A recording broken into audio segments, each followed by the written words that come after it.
Hai semuanya, di depan saya ada OnePlus Nord UCI Mive dan saya akan berbagi dengan Anda bagaimana cara memeriksa total waktu layar di perangkat ini.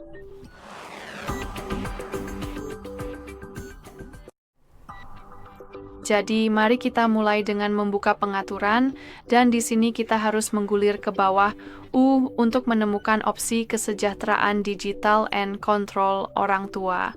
Di sini, kita punya grafik yang akan menunjukkan berapa lama kita telah menggunakan perangkat ini hari ini. Dalam kasus saya, waktunya 1 jam. Anda bisa mengetuk bagian dalam grafik dan Anda bisa memeriksa waktu yang Anda habiskan di layar pada hari-hari tertentu dalam seminggu. Dan di bawahnya, daftar aplikasi yang Anda gunakan dan mengetuk langsung pada aplikasinya. Misalnya, pada pengaturan Anda akan melihat dashboard, tetapi kali ini terhubung langsung dengan satu aplikasi ini. Di bawahnya, kita punya sesuatu yang disebut cara untuk memutuskan koneksi, dan saya akan membahas hanya 2 di antaranya. Jadi misalnya App Timers dan Focus. Pada App Timers Anda bisa misalnya membatasi penggunaan aplikasi Anda. Jadi misalnya, katakanlah saya menghabiskan terlalu banyak waktu untuk berbelanja di Amazon. Yang perlu kita lakukan hanyalah mencari aplikasinya, lalu mengetuk ikon jam pasir di sebelahnya.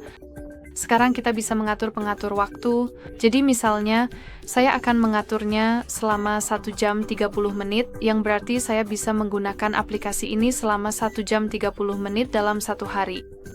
Setelah setengah malam, pengatur waktu akan direset, dan keesokan harinya saya bisa kembali menggunakan aplikasi ini selama 1 jam 30 menit.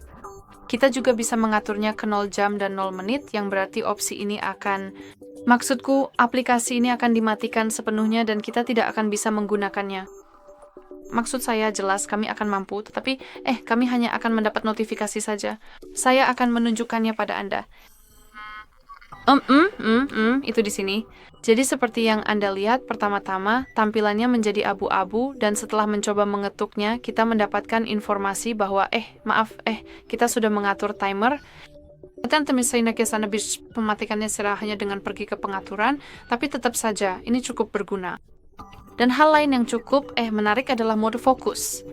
Jadi pada dasarnya di sini kita bisa memilih beberapa aplikasi yang mengganggu, misalnya aplikasi-aplikasi dari mana kita paling sering menerima notifikasi. Jadi biarkan saya memilih secara acak aplikasi-aplikasi tersebut. Di sini kita bisa mengatur jadwal. Jadi kita bisa memilih hari-hari tertentu dalam seminggu. Kita juga bisa mengubahnya dan waktu di mana kita ingin mengatur jadwal tersebut, lalu ketuk setel. Dan setelah itu perangkat Anda pada dasarnya akan membatasi notifikasi dari aplikasi-aplikasi yang mengganggu tersebut. Baiklah, jadi itu saja. Terima kasih banyak sudah menonton. Jangan lupa tekan tombol subscribe dan beri jempol ke atas.